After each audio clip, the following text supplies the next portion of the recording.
You don't lose people. You learn who they truly are. Have you ever loved someone so deeply that the thought of losing them felt like losing your own soul? What if, in trying to protect the person you love most, you end up destroying everything, including yourself? And what if that pain, that fear, that downfall, was something the ancient Stoics had already warned us about? Welcome to Live Stoic, Live Strong, where we trade illusions for truth, where emotions are felt but not obeyed, where clarity is power and discipline is freedom. This is not just a channel, it's a mindset. It's a journey of conscious living. Let's begin. In the Star Wars prequels, we're shown a love story that's as breathtaking as it is heartbreaking. The romance between Jedi Knight Anakin Skywalker and Queen Padme Amidala. On the surface, it begins with admiration and connection. But underneath, a darker force brews. Anakin's fear. Not just any fear, but the consuming, irrational fear of losing the woman he loves more than life itself. He doesn't just care for her, he clings to her. And that attachment grows stronger, more desperate, more dangerous. So much so that Anakin is willing to betray everything he once stood for, the Jedi Order, his honor, his very identity, if it means keeping Padme by his side. But fate, ever cruel, doesn't bend to his will. Spoiler alert. The very thing Anakin dreads most ends up happening. His fear becomes his reality. And in trying to outrun that reality, he runs straight into tragedy. His suffering is enormous, devastating, and yet, at its core, deeply human. Because in truth, Anakin's fear is our fear. Many of us know what it's like to hold someone so close, we can't imagine life without them. We build our happiness around them. We plan futures with them. We beg the universe, please, don't take them from me. But life doesn't promise permanence. And the more we try to hold on, the more vulnerable we become to heartbreak. This is exactly where the ancient Stoics offer us a path. Hard, but liberating. They warned us not to become too emotionally attached to what lies outside our control. And what's more uncontrollable than other people? Epictetus, one of Stoicism's most direct voices, went as far as to say that hoping our children, our spouse, or our friends will live forever is stupid. That sounds cold, almost brutal, but the lesson behind it is profound. Wishing for the impossible leads only to pain. Clinging to what life can take from us at any moment is a recipe for inner turmoil. Even so, grief still comes. Anxiety still visits us in the middle of the night. Our hands still tremble at the thought of losing someone dear. And the Stoics didn't deny that these feelings exist. They simply believed that how we respond to them is what shapes our freedom or our suffering. This video explores exactly that.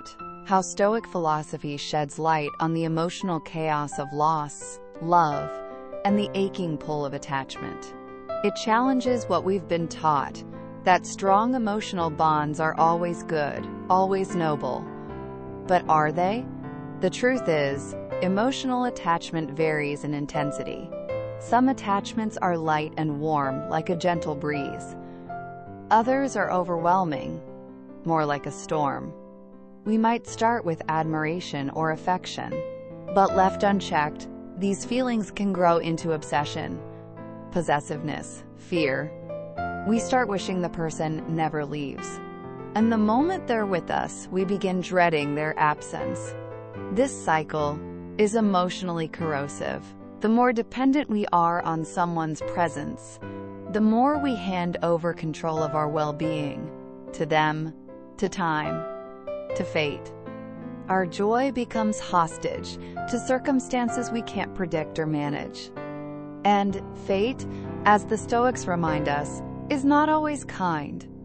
The Romans called her Fortuna, goddess of luck and chance. She gives and takes without warning. And the more attached we are, the more she can play with us. One day she blesses us with love. The next, she rips it away. Anakin Skywalker, so desperate to stop this wheel from turning, chooses betrayal. He falls to the dark side. Not for power, but for love, or what he thought was love. But from the Stoic point of view, Anakin's actions weren't love, they were enslavement. He didn't act from reason, but from raw, reactive emotion. He wasn't free. His chains weren't physical. They were mental, emotional. He was ruled by fear, hate, desire, jealousy. And that is the opposite of Stoic freedom. True freedom, according to Stoicism, means choosing how we respond to what life throws at us. It means accepting loss with dignity. It means caring deeply, but never clinging. It means loving someone not for how long they stay, but for what they are while they're here. So how can we love fearlessly, but not fearfully? That's the question we'll explore next, as we continue this journey into Stoicism, loss, and the quiet strength of letting go. Previously, we saw how emotional attachment can enslave us, how even love, when rooted in fear, can lead to destruction. Now, we go deeper into the heart of that attachment and what it truly reveals about us. At its deepest level, the effort to keep people in our lives, those we're emotionally attached to, isn't always as noble as we think. It's often not about them or their happiness. It's about us. About our fear of being without. About not wanting to part with what brings us comfort, identity, and emotional satisfaction. We tell ourselves it's love, but more often than not, it's need. A need that masks itself in devotion. But when stripped bare, it reveals something far more uncomfortable: selfishness. Because when we want someone to stay, it's rarely out of pure concern for their well-being.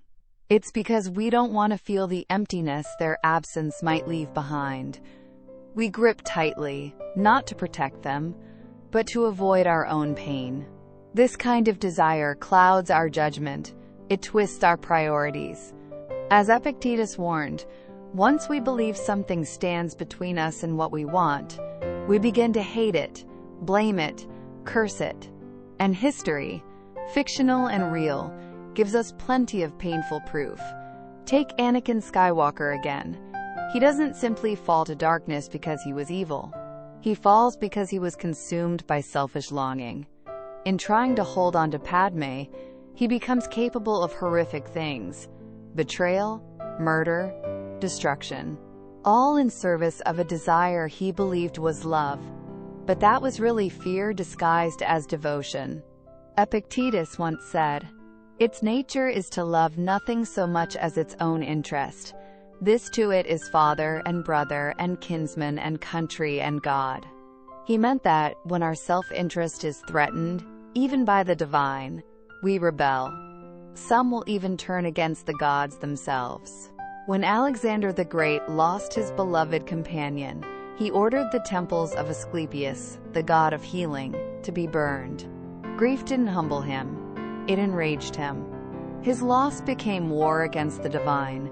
And so we ask, how many acts of violence, how many heartbreaks, betrayals, murders have been committed in the name of love, in the name of what's mine being taken away? When a friend dies, when a spouse leaves, when a child cuts ties, we often feel like a piece of ourselves is being stolen. We say, "I've lost them." But the Stoics teach us to see it differently.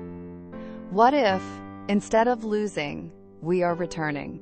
Never say of anything, "I have lost it," but "I have returned it." Is your child dead? He is returned. Is your wife gone? She is returned. These aren't cold words. They're liberating ones, because they shift us away from ownership and into acceptance. In Discourses, Book 4, Epictetus goes further. He reminds us that none of the people in our lives, our children, spouses, friends, are ever truly ours. They are not possessions, and anything that can be taken away in a moment was never ours to begin with. We fool ourselves into thinking we own the relationships in our lives, that someone's presence, love, or loyalty belongs to us. But how many things, how many people have vanished in the blink of an eye? In truth, we stand in a strange in-between space, a gray area, because unlike in ancient times, when slavery was tragically normal, we no longer own people in the literal sense. Epictetus himself was once a slave, before rising to become one of philosophy's clearest voices. Today, we're free, or so we believe. We no longer call people our property, but emotionally, psychologically, we still act as if they are. We believe our partner should never hurt us, that our employees must always show up, that friends owe us their time, their loyalty, their presence. We get angry when they don't. Deep down, we often feel like the people we love are extensions of ourselves, reflections we're entitled to keep, but they aren't. They're not ours. And that realization, it can sting, but it can also free us. So how do we love without clinging? How do we care deeply, but without entitlement? That's the path we'll begin uncovering in the next chapter. Thank you for staying with Live Stoic, Live Strong. It means you're seeking more than words. We're here for that journey with you. In the last section, we confronted a painful truth. The people we love aren't really ours. Now, we go one step further. What is truly under our control, and what is merely illusion? As much as we believe we possess something, or someone, Stoicism reminds us that this is rarely the case. If something were truly ours, it would remain with us. It would always behave as we wish. It wouldn't leave, it wouldn't change, and no one could take it away. But reality tells a different story. From the Stoic perspective, all external things, our relationships, our bodies, our homes, even our status, are not possessions, but borrowed illusions. What we call ownership is only an appearance, and that appearance often clashes, sometimes violently, with the truth. Epictetus poses a series of questions that cut to the heart of this. When you want your body to be whole, is the matter under your control?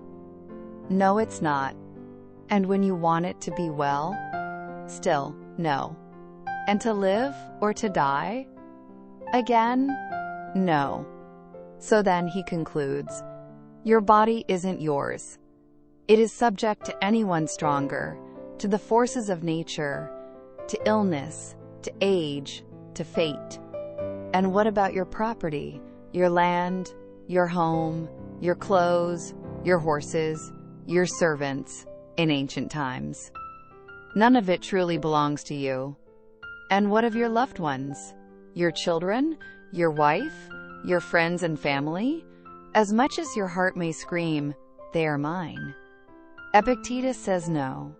Because if you cannot guarantee their life, their choices, their fate, then how can they be yours? He goes even further. All these things are vulnerable to what he called the revolution of the universe.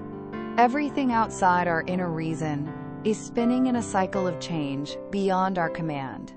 Unless we possess the power of an all-knowing, all-controlling God, which none of us do, we cannot hold on to anything. This brings us back once again to Anakin Skywalker. When Padme tells him, "You're not all-powerful," Anakin replies with frustration, "Well, I should be." It's a chilling moment, not because he's evil, but because it captures the core of attachment. He longs to control life itself in order to protect what he loves. But behind that desire is fear and delusion. The belief that love can be preserved through control is the very belief that drives him to ruin.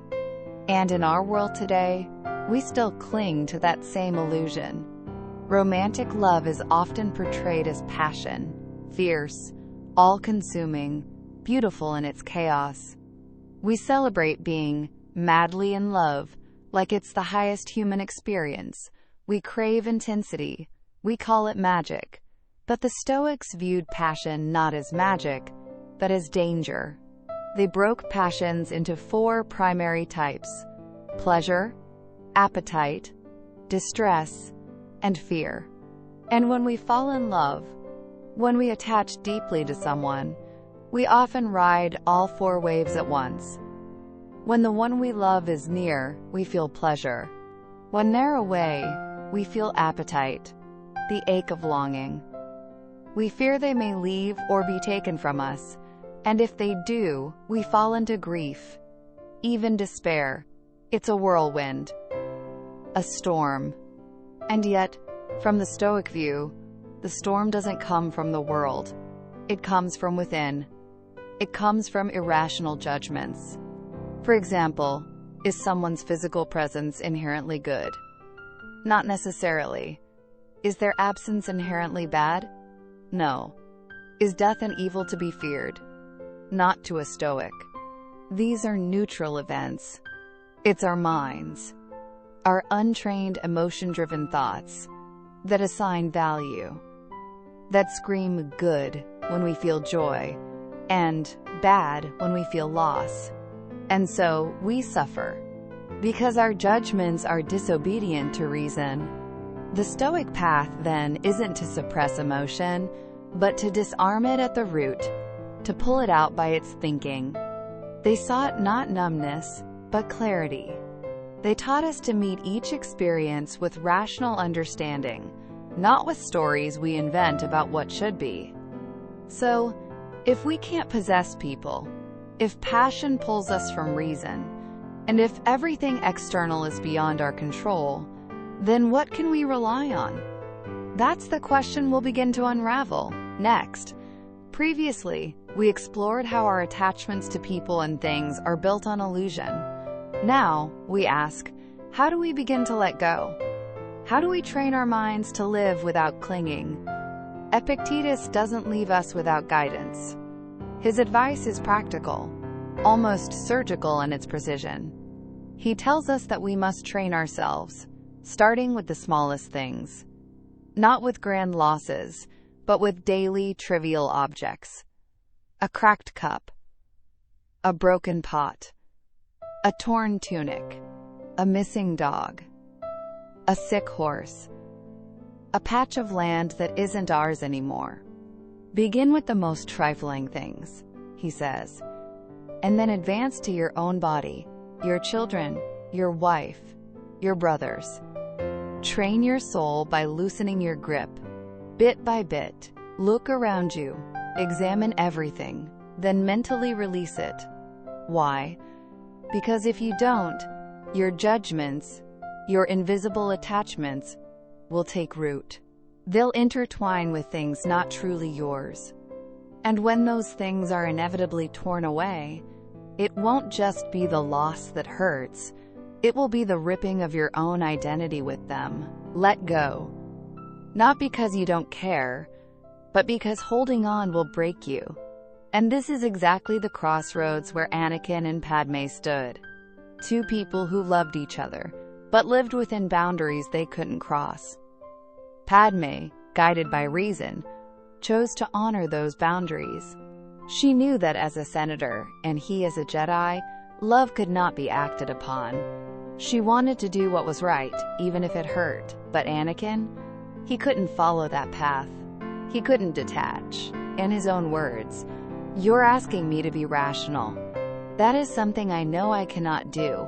Believe me, I wish I could just wish away my feelings. But I can't." And so, he gave in. But the Stoics would ask, couldn't he?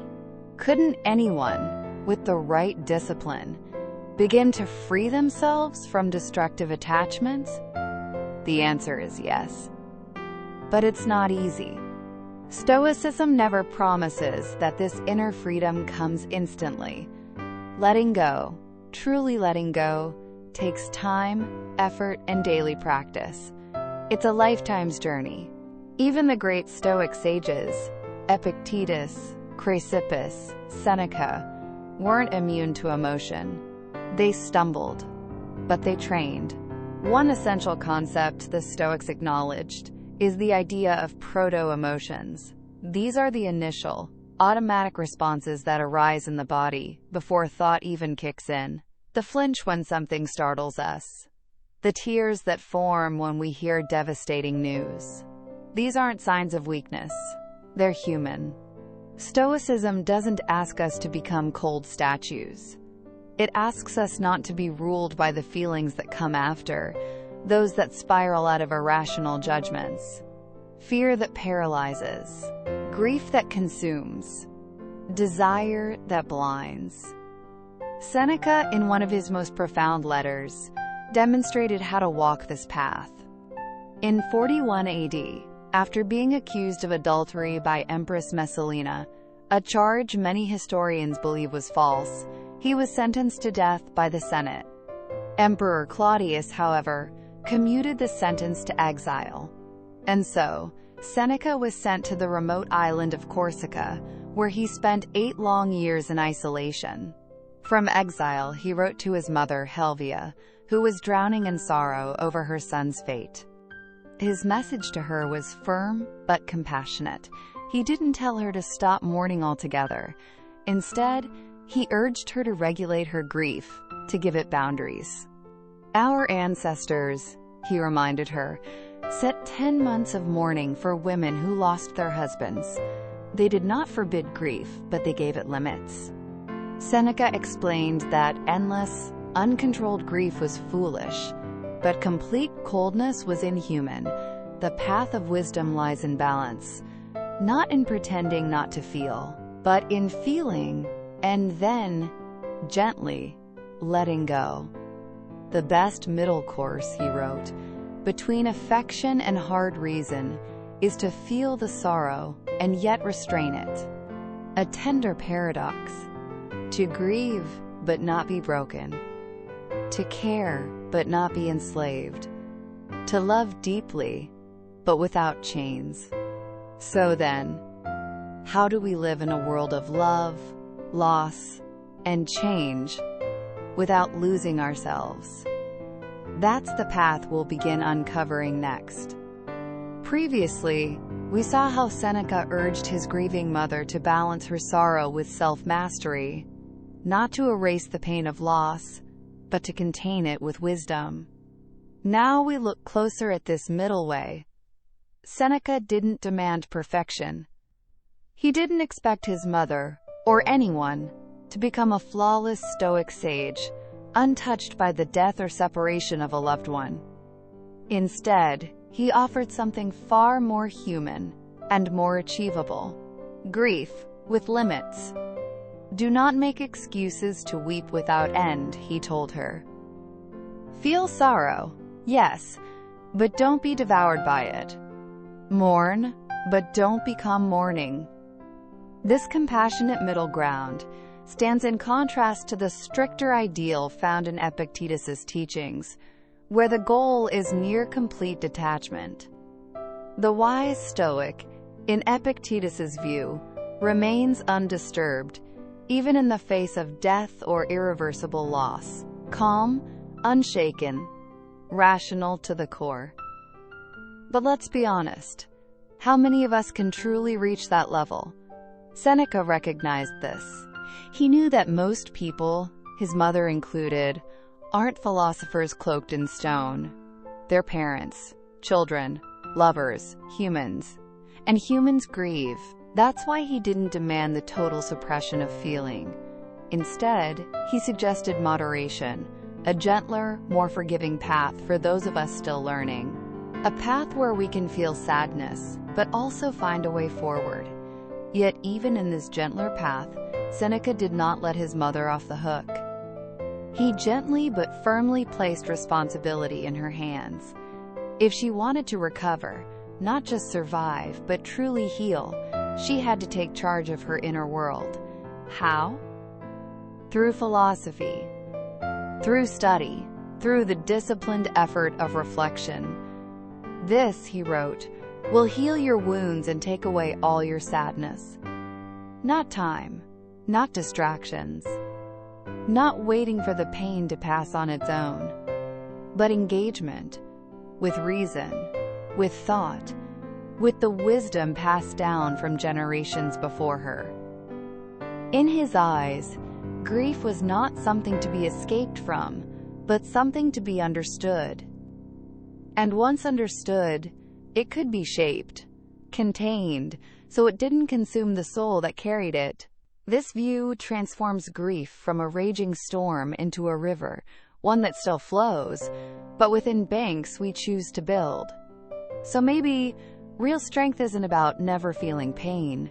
Maybe it's about standing in the storm and not letting it own you. Maybe wisdom isn't cold or distant, but warm, patient, and honest enough to say, yes, this hurts. But no, it doesn't have to destroy me. The Stoics never promised us a painless life.